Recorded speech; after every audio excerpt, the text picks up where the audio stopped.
Psychoanalysis and philosophy. Hegel, Eyes of History.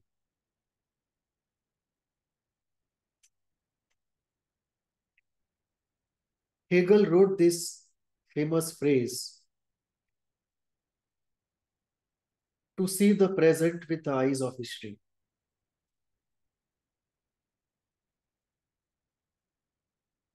It is not an easy thing to do. Few people in the world develop the capability to really be able to see the present with the eyes of history. And it's very necessary to see the present with the eyes of history because that opens up the ontological and teleological significance of what we see in the present. It also opens up the strength and limitations and the possible sunset clause that may befall upon the concept we see at present. It also enables us to be free from a totalitarian submission to a concept, which our search for omnipotence and our search for a final solution to all our problems compels us to get seduced by some omnipotent concept. 20th century has been a century of a series of such totalitarian concepts, be it capitalism, communism, feminism, environmentalism, each proposing to be a final solution to all our problems. And our search for omnipotence blinds us to the limitedness and the historical temporality of the concept. So it's very necessary to go deeper into this Hegel's concept of eyes of history, learn from it and apply it to our thinking, our discourse and social applications.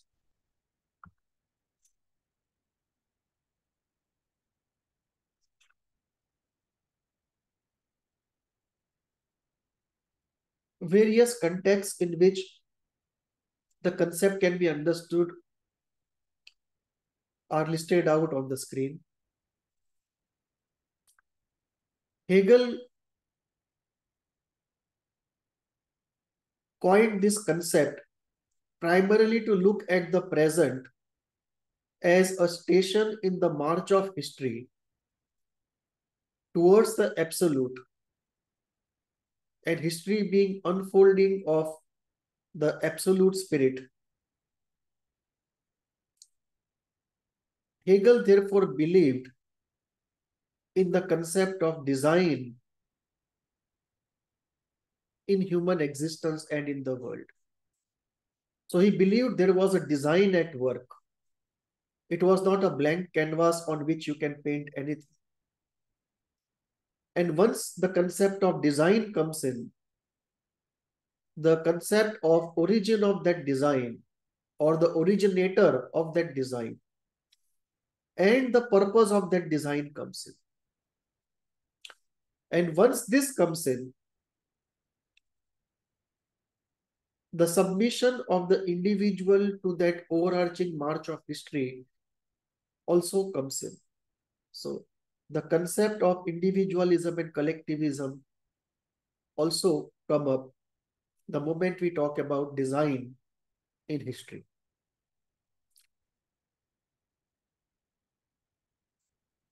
Hegel was right in a way that this tendency in the human species to search for an omnipotent solution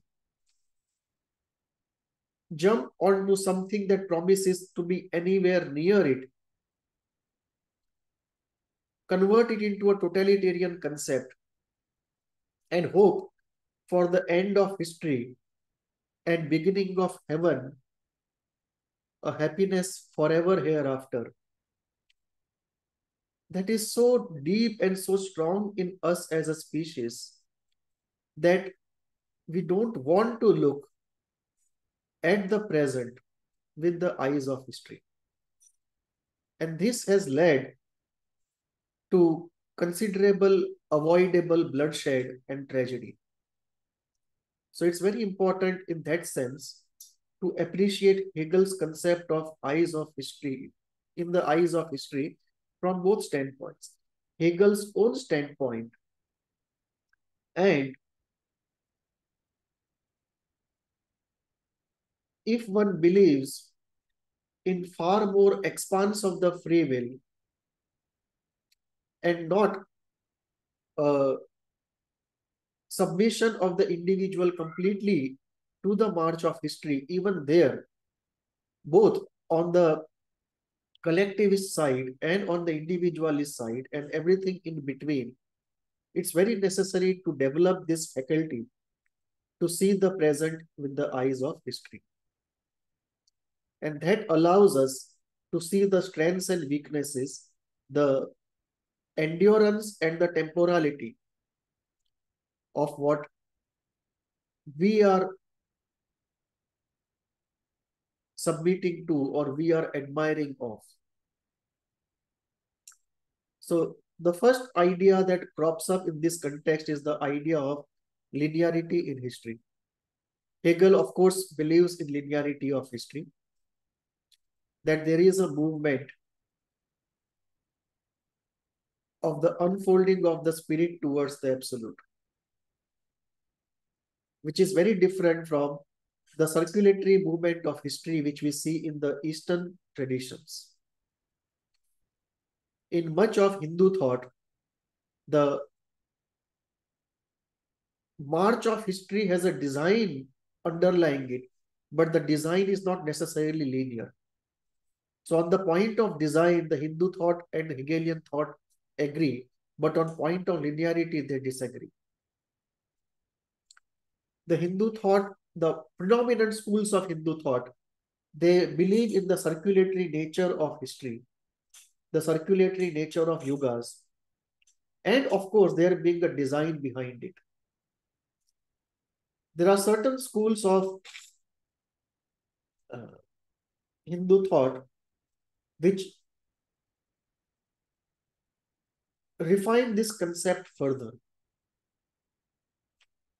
And they say there is circulatory movement, but within the circulatory movement, there is a spiral movement, an upwardly moving spiral, where there are ups and downs, but on the whole, the average, it's upwardly moving spiral. So inside each yuga, there is an upwardly moving spiral. And there can be a downward moving spiral also. So there is a spirality within that circularity.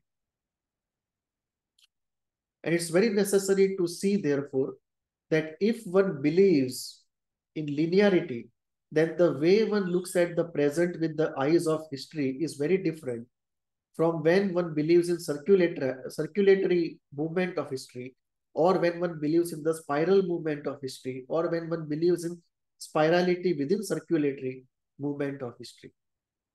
The same concept, look at the present with the eyes of history, gives very different outcomes based upon with what framework you look at the present with the eyes of history.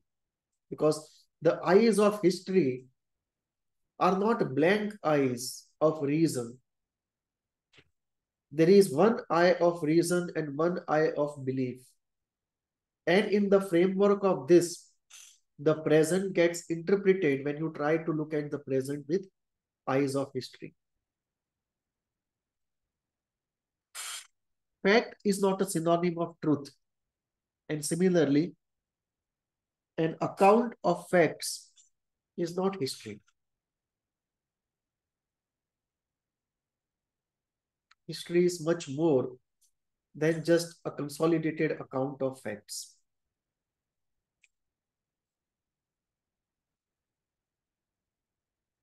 When we deploy the concept of eyes of history, and within this deployment, if we try to look at causality of the present in terms of the past, two important concepts come up. Gadamer's concept of effective history, and if you enlarge that concept, it enlarges into the concept of an effective past. Gadamer had this very important idea of effective history. The idea is this. Let us say fiscal deficit of a country in 2022 is out of control, is more than, let us say, 7% of GDP. This is the result of what governments have done in the last 7 years or 5 years. But it has nothing to do with the historical fact that once upon a time, dinosaurs used to live on the planet Earth.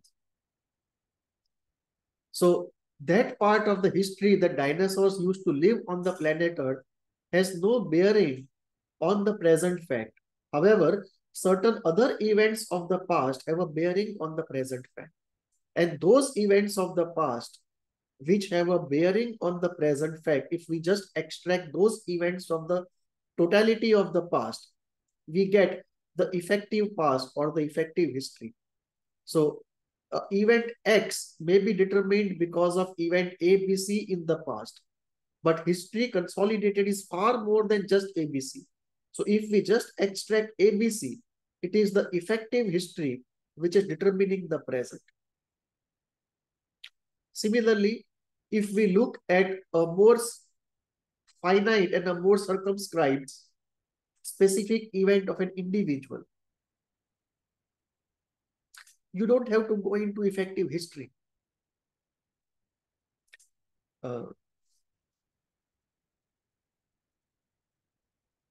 Someone went out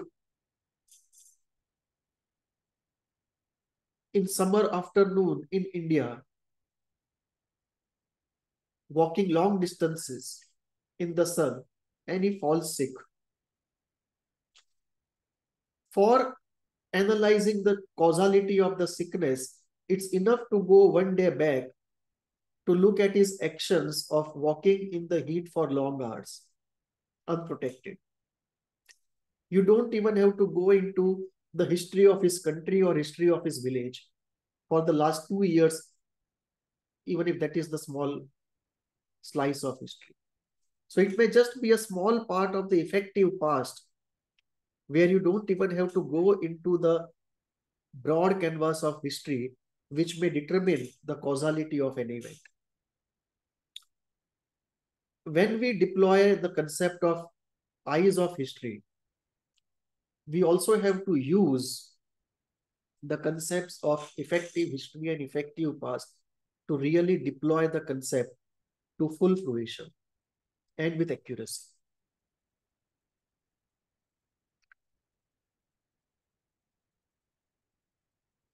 One more context where it is very important to, one more concept very important to grasp, which actually creates the context for many discourses, is the concept of the search for omnipotence.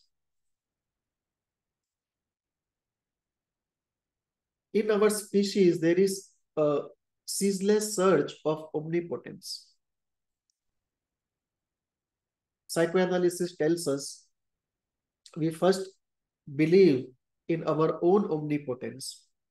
When that is broken by our helplessness and dependence in reality, and our lack of strength in reality compared to our parents, we can't let go of the desire for omnipotence.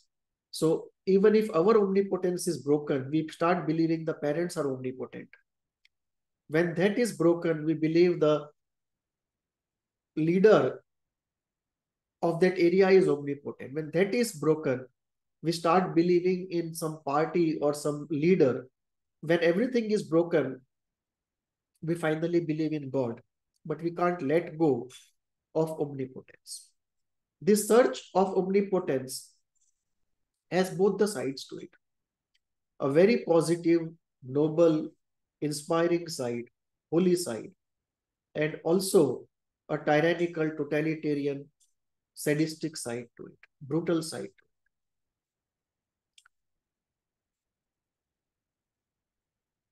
When we deploy the concept, Hegelian concept of looking at the present with the eyes of history, often we do it out of our search for omnipotence, which is expressed through an ideology. So there we try to look at the present with the eyes of history, but those eyes of history, one eye is of facts and the second eye is loaded with the search for omnipotence expressed through belief in an ideology. So this is a very important concept, and this leads to fanaticism. And we see this in the ideology of the Nazi Party, the ideology of the Communist Party in USSR, the ideology of Chinese Communist Party at present, the ideology of the jihadists, and ideology of the fanatic wokes. Any ideology which is totalitarian, which cancels everything that is contrary to it, is a totalitarian ideology which is based upon the split being open, and it's a search for omnipotence and a tyrannical rage and anxiety related to anything contrary.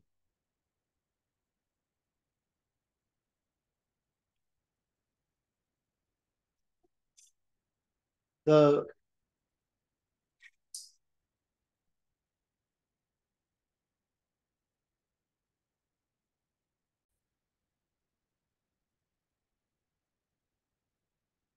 fanaticism also is an outcome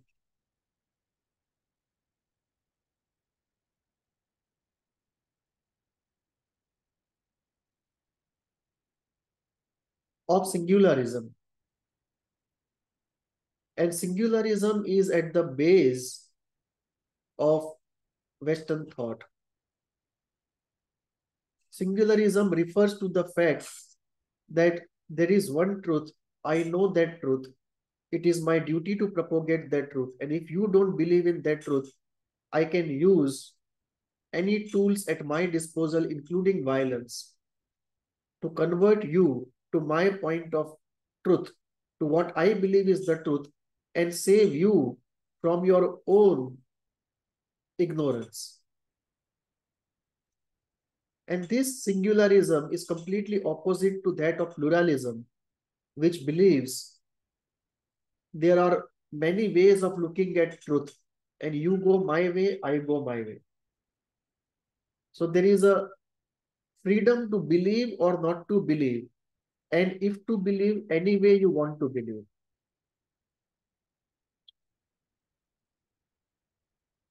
This contest between singularism and pluralism is the contest between East and West.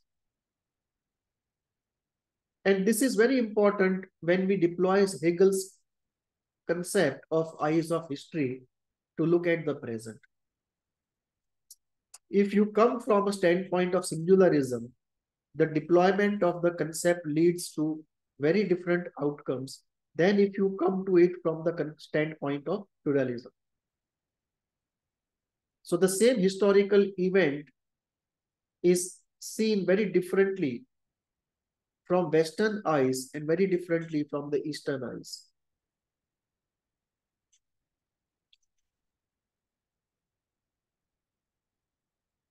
One important idea when we use the Hegelian concept of eyes of history is to apply the idea upon itself. How many times has this idea been used by different actors in the historical scene?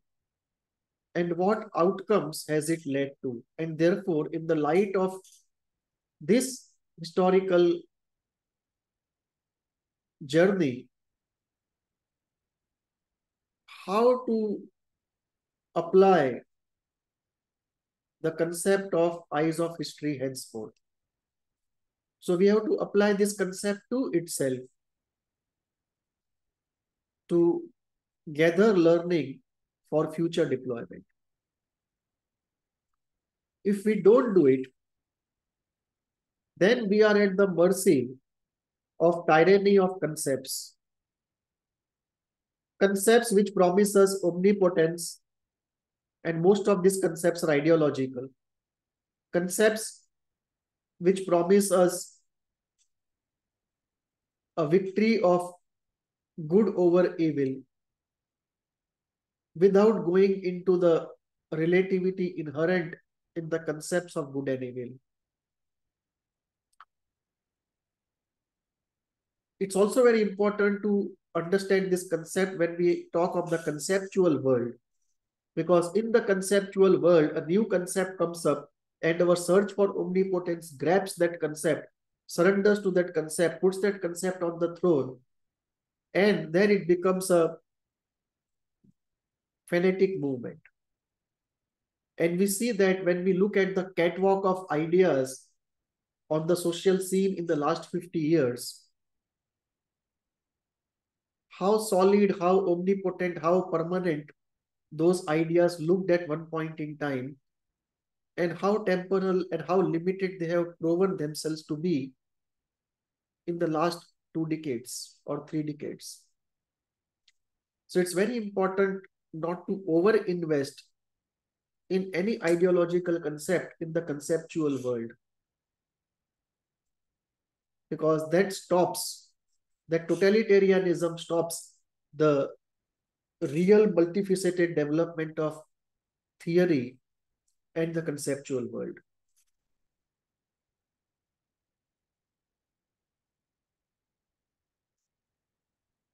The concept is also very important from a social standpoint,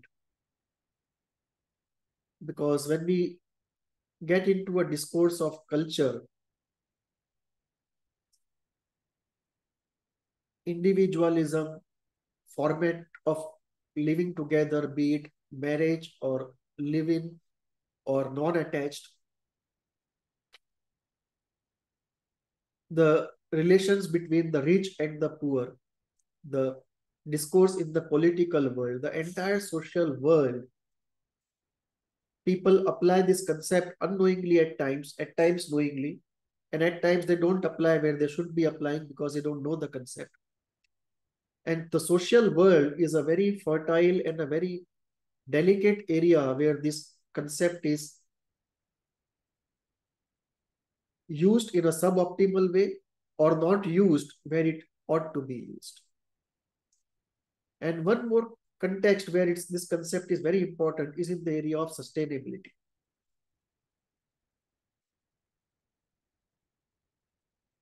Take, for example, USSR. When they applied the communist ideology for the first few years, it could go on fairly well. Very soon, the unsustainability of the ideology set in. And then, because the unsustainability could ideologically not be owned up, because that would be the fall of a totalitarian ideology, it had to come to a complete breakdown and a tragedy of enormous proportions for the people, for that ideology to break down inevitably before the world, so that those leaders inside the country then can accept and own up the non-sustainability of the ideology as a fait accompli. Similarly, we have the question of fossil fuel-led development, urban concentration-led development, non-green development, where the concept of looking at something from the eyes of history was not applied. And therefore, sustainability could not be built in that social process or developmental process. And the result always is a tragedy, either in society or on the environmental front or on the economic front. If sustainability is not thought through, if the present is not looked through with the eyes of history, more often than not, we are destined to enter into a tragedy.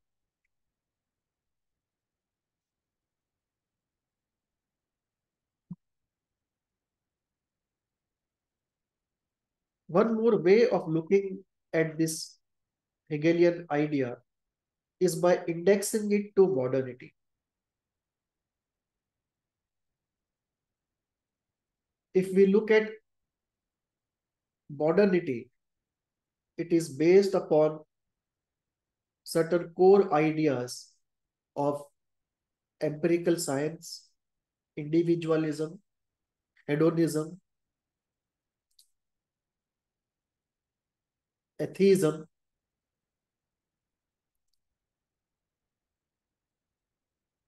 centrality of economics,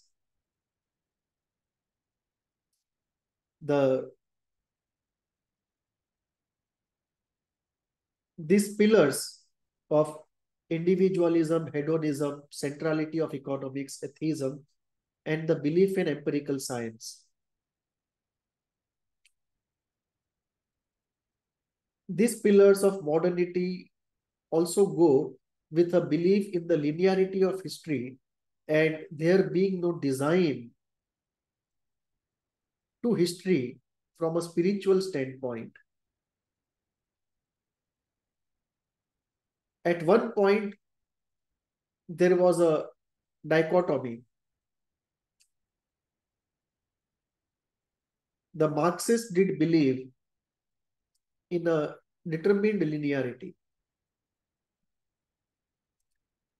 With the demise of Marxism, what we now have is an unsaid belief in a non-determined linearity. A linearity which will come from human choices and human effort.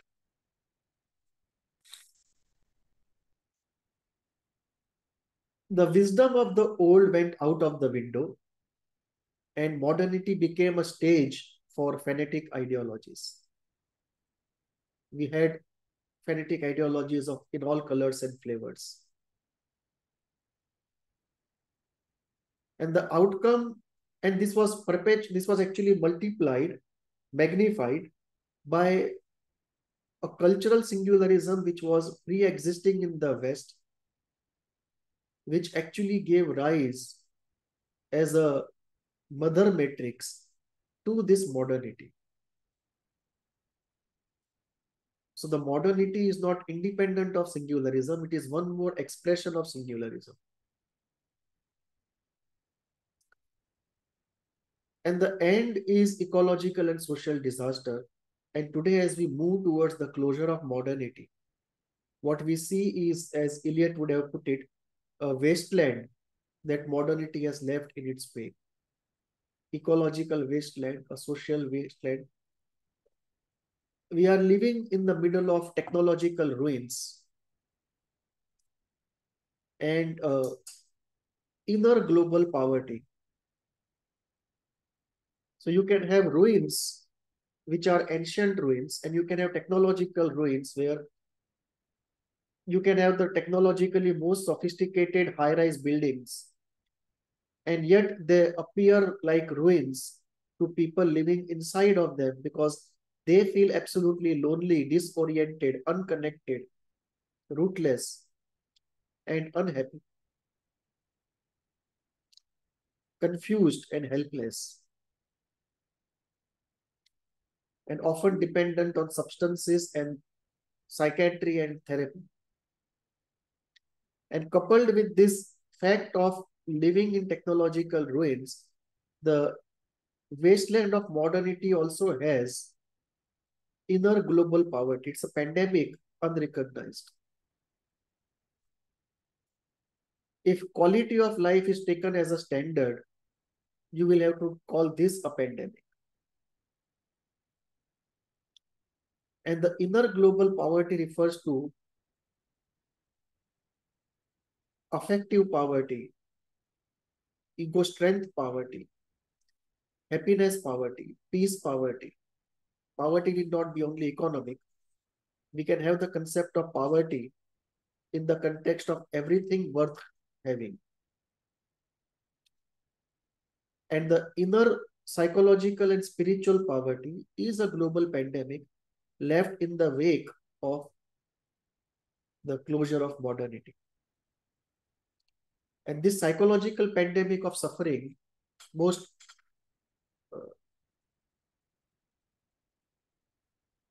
explicitly coming up in the form of loneliness, meaninglessness, sadness, depression, anxiety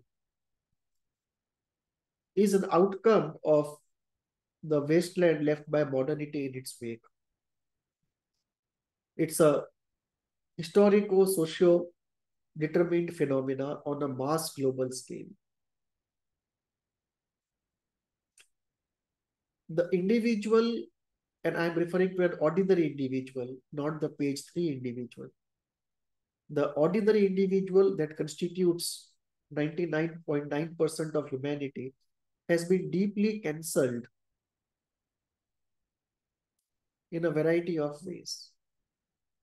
And the helplessness of the individual in the face of the system is very clear.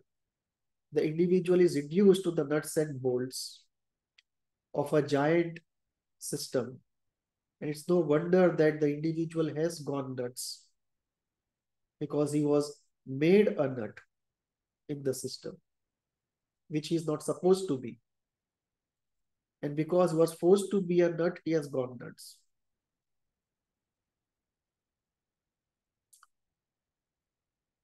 Three examples specifically we can take up of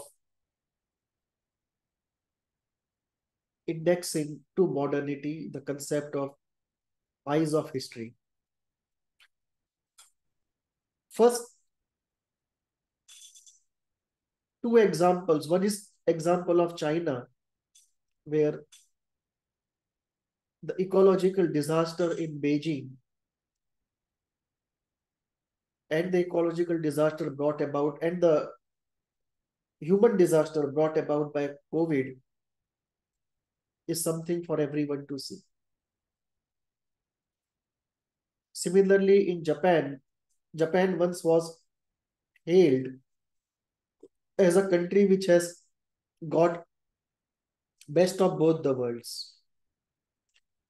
It was said it has modernized but not westernized. Today, it's a basket case when it comes to population. No matter what they do, the economy won't grow because the population decline just won't allow it to grow.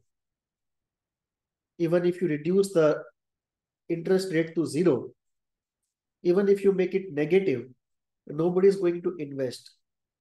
You can't expect the old to be entrepreneurial and future looking. After 50, you only have the present, you don't have a future.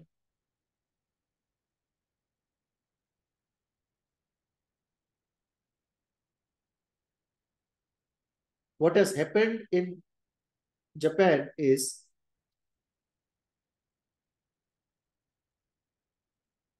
they overworked, they consumed the cultural capital. So when Japanese were working 14 hours a day and not raising families. On the productivity front, they could beat the world, but how long would that advantage sustain?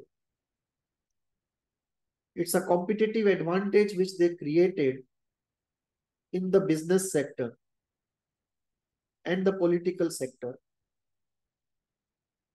consuming the social capital. And this social capital was limited. Once it was consumed up,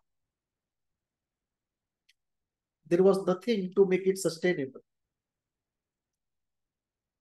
So there were two options for Japan. Either it would work like anybody else and have a sustainable lifestyle, a balanced lifestyle, and go on for centuries, or consume the social capital in a non-renewable way and enter into a crisis which it has, where in a few years, there is no way it can sustain without emigrants. It's a society which cannot support itself. Very soon, it will become a parasitic society, which the West, many countries in the West already have become. They used up the time for oneself, the time for leisure, the time for self-development, the time for society into work. And this unsustainability, which is so much an outcome of modernity, it's the peak of modernity.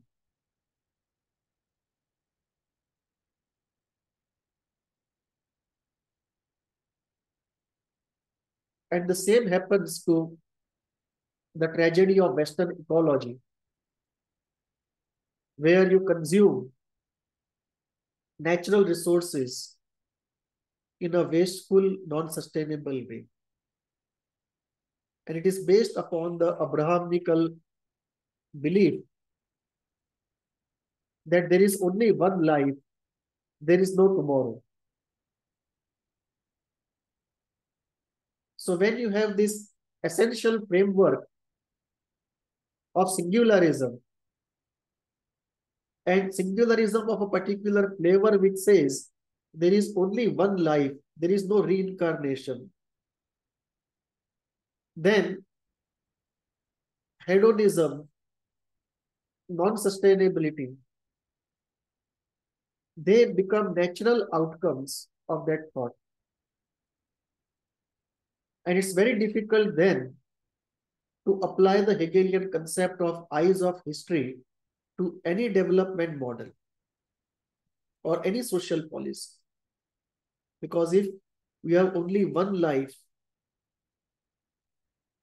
then hedonism is the natural philosophy of life. So we see here the failure to use the Hegelian concept of seeing the present with the eyes of history. The present was mistakenly seen as perpetual when in fact it was temporal and unsustainable. So we see this disaster of modernity is one outcome of partly not applying Hegelian concept of eyes of history to development models, and partly applying it mistakenly on the fulcrum of linearity.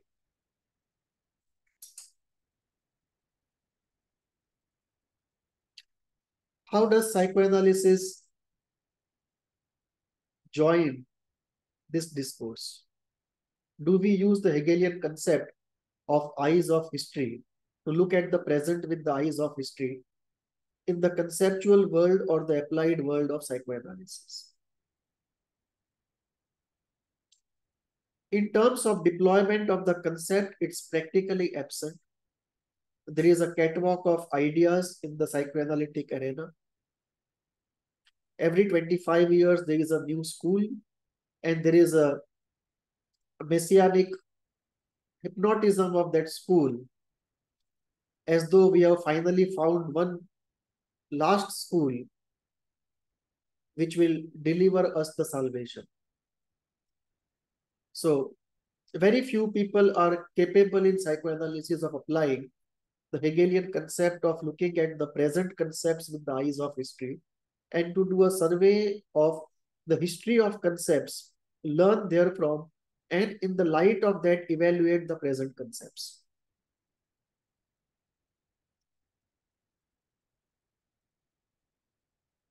What are the reasons then for non-deployment of this concept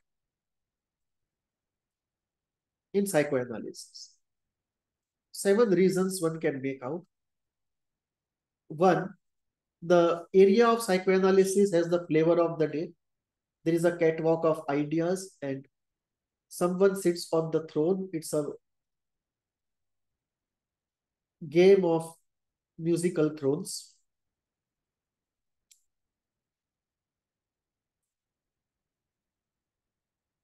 Second, psychoanalysis is essentially based, most schools of psychoanalysis are essentially based on concepts of individualism and hedonism.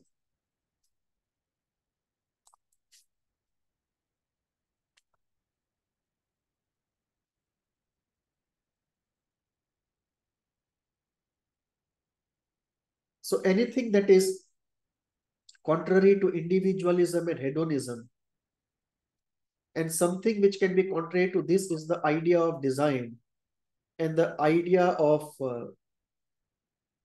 circulatory movement of history or spiral movement of history, or the idea of a collective goal towards which we are moving, because that will take away quite a slice of individualism and hedonism. So the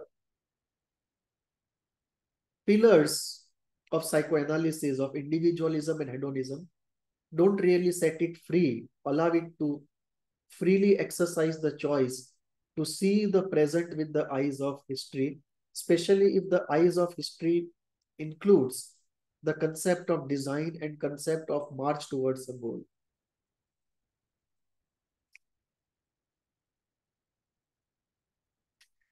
Psychoanalysis also is not equipped, conceptually speaking, to move from micro to the macro and consider the scale consequences of psychoanalytic concepts or psychoanalytic techniques. It is still to be established, explored enough, developed enough, established later on to look at the scale consequences of psychoanalytic concepts and techniques. Psychoanalysis also does not give much importance to sustainability, because in some sense, psychoanalysis also, except for the Jungian psychoanalysis, psychoanalysis is largely a product of modernity. It's not really free from modernity. And therefore, the question of sustainability, the question of design, psychoanalysis does not engage with it, almost finds them antagonistic. And psychoanalysis also, given its atheistic beliefs, largely atheistic beliefs, does not go into exploration of spiritual wisdom of the East, especially the Hindu wisdom. And these are some of the reasons why psychoanalysis has not really been able to do full deployment and harvest the Hegelian concept of eyes of history.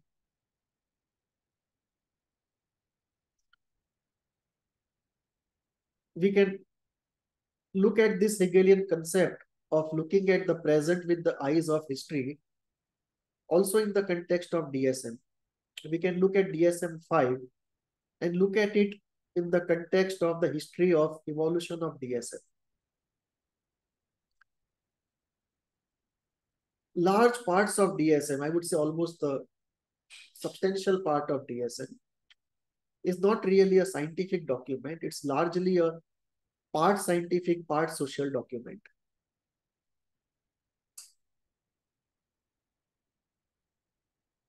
We can look at the way DSM treated homosexuality. At one point in time, it was sickness, then it turned to uniqueness, then it turned to choice. And we don't know what's going to happen by DSM 7, DSM 8, or DSM 10.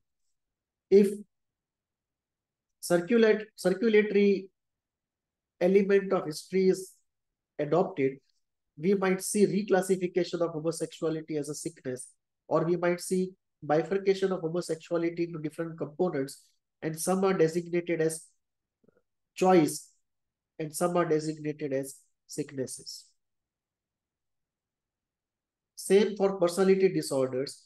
We see, based upon what is found in society and what the society believes, there is a addition, deletion, inclusion, non-inclusion of personality disorders.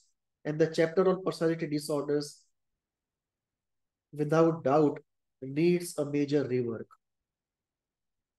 And we have to see much of DSM with the eyes of history and not be fanatical about it.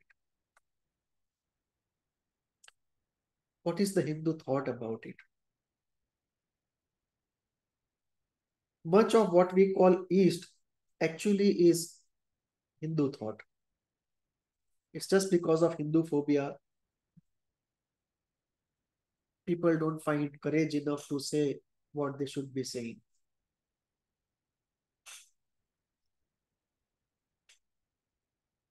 Hindu thought believes in circularity of yugas, the cycles which are planet-wide. And then there is a concept of astronomical idea of yugas, which is separate. When it comes to human history, the human history is thought of as circularity, spirality within circularity. Some even talk about linearity in small parts of the spirality within the circularity. Hindu thought also goes into plurality, that you can have schools within the Hindu thought which believe in circularity, which believe in linearity, spirality, spirality within circularity, linearity within spirality within circularity. So there is the essential pillar of Hindu thought is plurality, which is opposite of the Abrahamical notion of singularity. Hindu thought always goes on consideration of scale application of something, the wideness of social application, and the time dimension of sustainability. So the concepts are stretched to see what will happen if this is applied on a social scale at this moment. And if you apply it on the social scale at this moment and then leave it as it is, what will happen to the society in 100 years? How will this thing evolve once it becomes a mass phenomenon? So the scale and sustainability are cornerstones of Hindu thought. Naturality is one more pillar. That something that is not natural cannot be sustained over a long period of time. And happiness is seen as both combination of pleasure, which includes sense pleasure, ego pleasure, emotional pleasure, artistic pleasure, intellectual pleasure, spiritual pleasure, and progress on the front of knowledge, on the front of ideals, because some of this progress may be painful or pleasure reducing. But the Hindu thought accepts this as necessary It is healthy masochism, enlightened masochism, sublime masochism, almost a holy masochism. Sustainability always is a cornerstone of Hindu thought, and one of the cornerstones is that all problems essentially are problems of harmony. They are the problem of golden balance between contesting forces, desires, and demands. And this tells us that the Hegelian concept of looking at the present with the eyes of history is suffused across the whole of Hindu thought.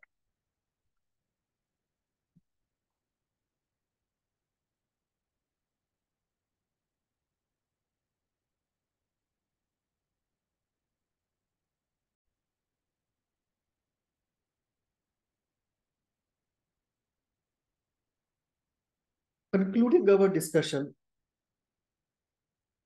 what are the issues for contemplation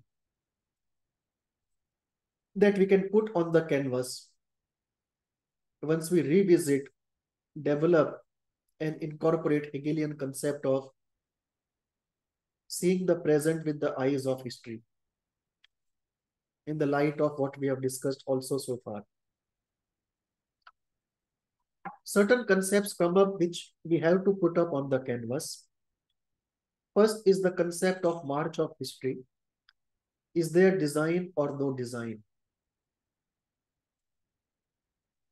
Is the march determined or is there a scope for free will? If there is a combination, what is the proportionate scope for free will? Can this scope be enhanced by using the free will in a particular way? Scientific way, spiritual way, economic way, in some way. How do we look at the march of history in terms of linearity, circulatory movement, spirality, spirality within circularity, linearity within spirality, within circularity? Concept of sustainability, not only for industrial production process, but also for cultural beliefs and social policies. Is the living sustainable as a model for society? Is individualism as practiced in the West a sustainable model, or is it unsustainable model that in 1950s you start with, 60s rather, 1960s you really start with individualism, and in 40 years you come to a point where you have to import immigrants from outside just to keep the society running? It's clearly an unsustainable model. Does that mean the opposite of it is true and we say goodbye to individualism and leave the individual suffocated and tragic, trapped in a social situation of outdated structures? Of course, the question is no. So we have here a situation where we have a problem, we have tried out some solutions. The traditional family system seems to be the least evil of all solutions, but that itself is evil enough for condemning many people to a tragic situation. So we are in a situation where we have a problem, we don't have a solution. We have tried some problems. We have the least evil of solution, which is being used on a mass scale in many countries. And obviously we need a solution because what we have at present is a half solution. And it may be that the best possible in this world may be a 3/4 solution and nothing more than that. It may be that this planet is designed in a way, the nature of things is so made that essentially this is a planet for struggle and it can never go past a 2/3 solution. There can never be a solution good and complete and forever. That may be eminent in the nature of things.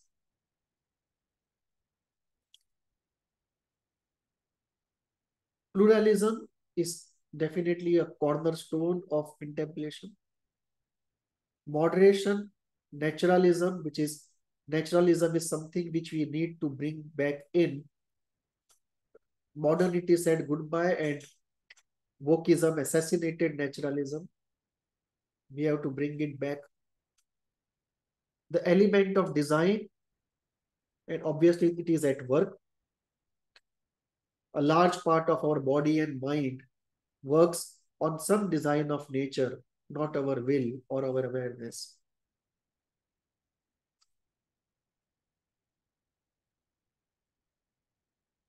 And we see design in many aspects of nature. So design is one area of contemplation. Existentialism is another player, that if somebody does not believe in design, or not in complete design, or not in designer, or not in a benign design, and then existentialism comes up as a strong contender on the scene. It's a very important element on the canvas. Spirituality is a very important element, especially Hindu spirituality. And each of these players on the canvas can provide a framework of wisdom as we reflect upon the world. And Hegel's concept of seeing the present with the eyes of history suffuses and permeates across the whole of this contemplation.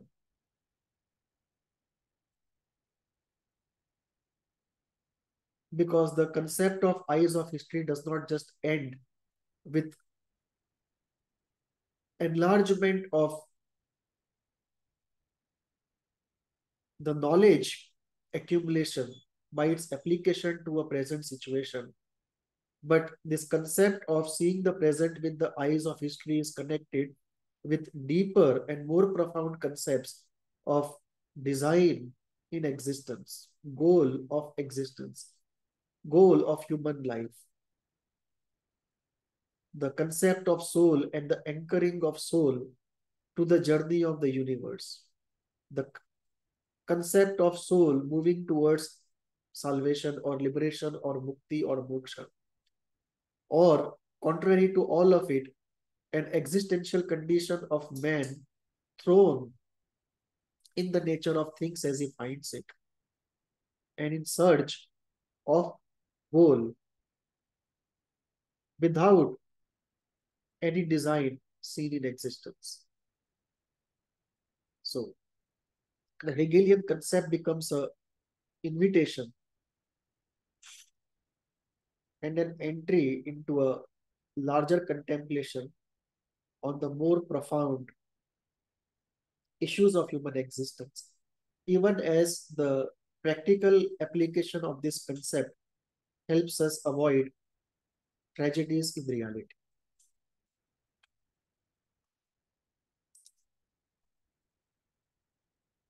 Thank you.